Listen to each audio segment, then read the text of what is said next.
Number 15, favorite Zelda song of all time, voted on by the group. This one was not voted on by the group. Oh, this is one person? Oh, This here is it one is. person?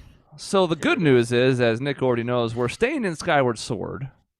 And I won't even say it's bad news that this has ended up here because this was close to making my list. So again, if we're looking for ways to make people that voted for something feel better, this was like 4 off. It was not my last cut, but it was close. It's sort of interesting because it's a much derided character, but an absolutely beautiful theme. This one also almost made my cut. So Nick, the floor is yours. It's your number 1. You get the right to speak about it first. Yeah, I'm like super nervous about this one. Yeah. Obviously a very, very, very take it or leave it character. Like there's nobody that's really in the middle ground on that.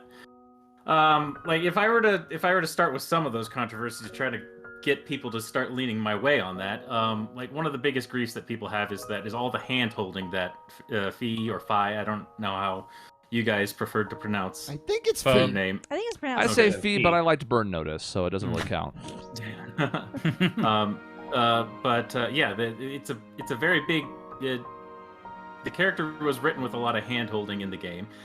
The thing about that though is, to me, like I find that about on par with like when in Pokemon where they say that, oh, you have to go into the item menu and select a Pokeball. Obviously, the people in the game don't know anything about an item number menu or selecting a Pokeball to throw it. I view the hand holding as a game design decision, not a character design decision. So I can't hold that against her, or they. I guess Nintendo came out and said that. Sword. Said that technically not. Yeah, there we go. Yeah, and then the next thing from there is obviously that Fee is sort of robotic, and it's kind of you lose your kind of medieval-ish immersion in that case, and obviously that's a tough hurdle to get past. I guess I got to a point about 5, 10, 15 minutes after being exposed to that, and I said, well, it is what it is. Let's see what story they want to tell us from that framework. And then, so you go through the story, and you hear this theme a number of times, and it usually is sort of a simple theme, very emotional. You get moments where it's sort of reminiscent of like a quiet determination towards a goal, which is what Fee had, trying to make sure that the task is complete according to the goddess's command. And it over time it kind of changes. Like sometimes you're not exactly agreeing with Fee, and it all comes down to this last moment. And I will admit that I have been kind of primed to appreciate this kind of moment because I'm a fan of Star Trek. They had moments like this that were, I feel like my first exposure was with Data, who was trying to capture his humanity, and Spock, who was half Vulcan, half human, and always at odds there. It culminates in this moment where Fee, at first at least, is saying, "Job done. I'm ready to go away now." Then disappears. And that was it. Then you walk away.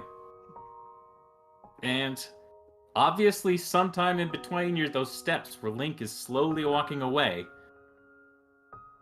in between those moments where Fee went away and you were slowly walking away, Fee had this moment where they were like, hang on, I need to say something here. Which is not, it's totally not the robot thing.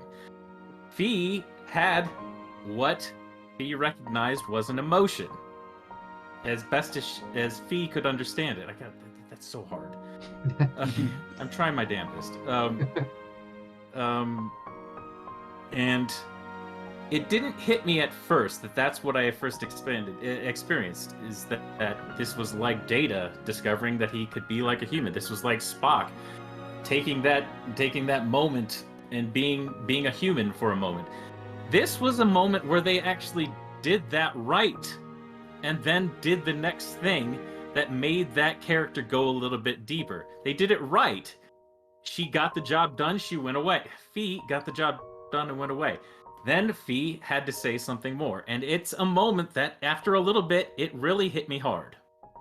And this song is so good for me. Mm. And I understand that it's a controversial pick. Obviously, not super controversial, since some people also had it in the runnings. Yeah, but I mean, it is. it's a great song. And I was so surprised after the game came out to hear everybody hated Fee. Because I didn't love it, but Yeah. I mean, It was I don't know. fine. She's Navi, not any worse than right? like Navi, you know. Like, Yeah, but she's people never- fucking hate Navi too, Well, I which know, I but, also like- don't really get. But It's what they can do in the margins, though. So, like, people like Tattle and Tail from Majora's Mask Yes. when they're basically just Navi, but the difference is there's a little bit more care and story put behind it yeah, Mhm. that helps soften the blow of them going, hello, when you're trying to just, like, Z-target something, right? Similar here, like, a lot of people are like, I don't give a fuck if Fee tells me to change the batteries in my Wii remote. Like, leave me alone. It's like, well, that's not the character's fault. There are certainly annoyances and contrivances there, but it's like, this, especially in the final moments, is just a drop-dead gorgeous theme. It really is. And if I connected more with Skyward Sword, it would have made my list. The problem is, even if it had, it probably would have been in the low 20s, and at that point it gets like 4 points. So it's like, it wouldn't have changed much even if I had fit it in. But there's no denying this is an absolutely gorgeous song. Everybody says that they hated Fee, except they love the moment in which Fee speaks in Breath of the Wild. So, I don't know. I think- Yeah. Oh yeah. Yeah. That's a good point. Huh. Maybe they hated the contrivances and like the hand holding, the game design part of her. But then when she's actually like her character, like in this moment, I liked Fee a lot more. Like, because I didn't hate Fee, but she could. The whole game mechanic and the hand holding got to be a little bit annoying. But then this moment helped me change my mind. I'm like, oh, there's actually a really good character here under all the game design. I just have to kind of drill down and find her, and the music really helped solidify that. Help the sword. Sorry, I'm doing the pronoun thing too. I mean, look, they had Fee present as female, so I mean, I'm not sure anybody's going to lose that much sleep at the end of the day.